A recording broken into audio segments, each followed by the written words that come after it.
Hello, my name is Vinti, and for those who have been following along, I am tracking my journey as I transform my backyard into the garden oasis of my dreams.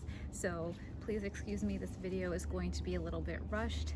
Sunset is in a few minutes, so I am trying to do this while it is still light out. Instead of showing you the process live this week, I'm going to walk you through what I did. Basically, what I did was plant a whole lot of bulbs. A lot of bulbs. I bought a lot and I still have some that still need to get into the ground, but I got a lot in the ground. So let me show you. What we're going to see is a lot of dirt because we're not actually going to see the flowers come out until next spring, but let me show you where they are. So you kind of get the before and you'll have to wait about 6 months for the after, but gardening is all about patience. So let's go. So first stop is this pot right here.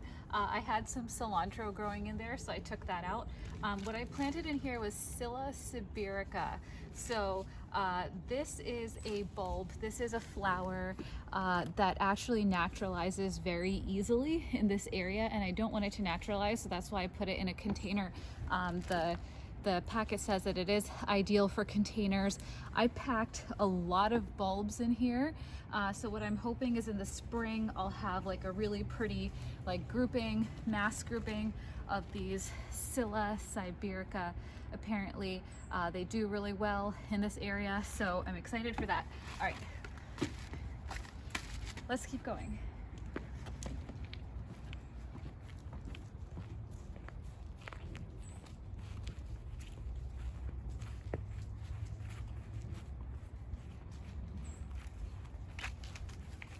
Around this way. So this is the shed garden.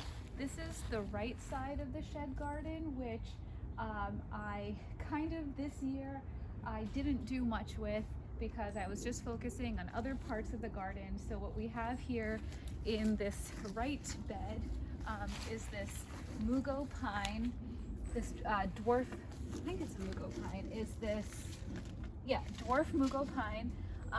A winter creeper, and this is one of the two crocuses trees that I planted here. So what I did is just in this back corner over here, I planted 2 bulbs of the allium giganticum. So if you can get a close look at that. So this is a type of allium, and this is one of the biggest varieties that you can get. I was really attracted to this. So literally 2 bulbs. So if they both grow well, we'll have 2 big alliums right here. So I thought that would just add a little bit of whimsy into the garden. And I was also very conscious because usually bulbs, after they stop flowering, you don't want to get rid of the greens that are left behind because the green continues to soak up sunlight and makes the bulb stronger for next year, but they can kind of be unattractive once the flowers are gone. So I kind of tucked it back here. So we'll see the big flower blooms, but then once they die off, they'll be kind of hidden. And they'll also kind of be a surprise because I'm assuming this tree is going to get a little bit bigger.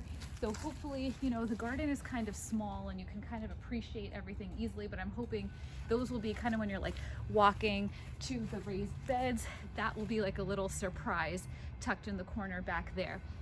And then on the left side over here, so this is the side that I spent a lot of time in this year kind of establishing. You can see the spirea are doing great.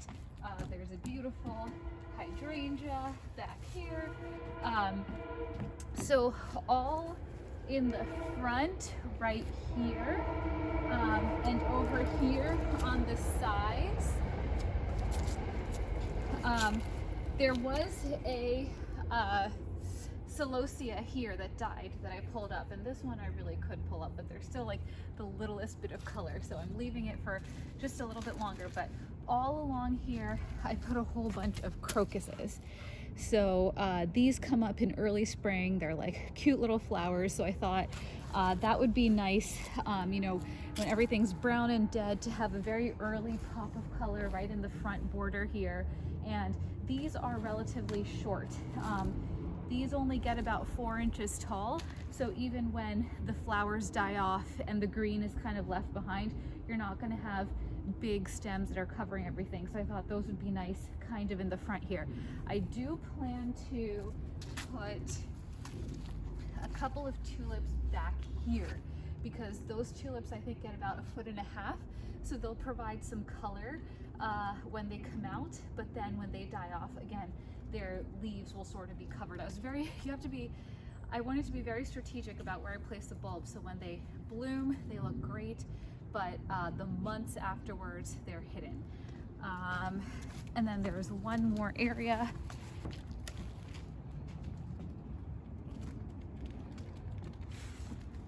And so I had so many, even with all the crocus bulbs that I put out there, I had so many crocus bulbs left, and I had so many Scilla bulbs left that I filled this container with just a whole bunch of bulbs. This is a container that I've had in the back of my raised beds forever. It kind of had been growing a lot of weeds and I'd kind of forgotten about it, but I had all these bulbs.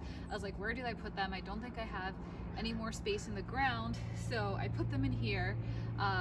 Unlike my tulips, if you watched my video last week, I didn't add any grit or anything like you're supposed to, so we'll see if this is successful or not. And then also behind my chives, I put in some bulbs back here. So the chives usually come up pretty early, but I thought it might be nice to have some bulbs around the perimeter again in early spring. And I still have more bulbs. Like I said, I still have some tulips left over, and I have some other smaller, they're called Michael's flowers, something like that. So I still have to find a spot for those. I still have time. You can plant bulbs like into December, just as long as you do it before the first frost, I believe, or even very close to after the first frost. So I still have time, but I got a whole bunch of them in the ground this weekend. The part that's hard is it's really odd for me to have just like these containers of like dirt. Like if you look over here, this is the tulip one that I planted last week. It's like very odd to just have these containers of just like bare dirt. So I kind of want to find some plant with like a shallow root that I can cover them, so at least there's some interest, but otherwise that's fine. It's whatever. But yeah, that's pretty much it for the, oh, okay, let me show you one more thing before we're done for this. All right, so my pumpkin is starting to turn orange. That one is just starting to turn orange around the stem. There's like a little bit of orange, but this one, like, okay, there's a strong possibility this could be orange by Halloween. So I'm keeping an eye on this one. We'll see. But yeah, all right, that's it. Next weekend I will try not to be so rushed. But have a great week, everyone. Hope everyone is having a beautiful fall, and we'll see you soon. Bye.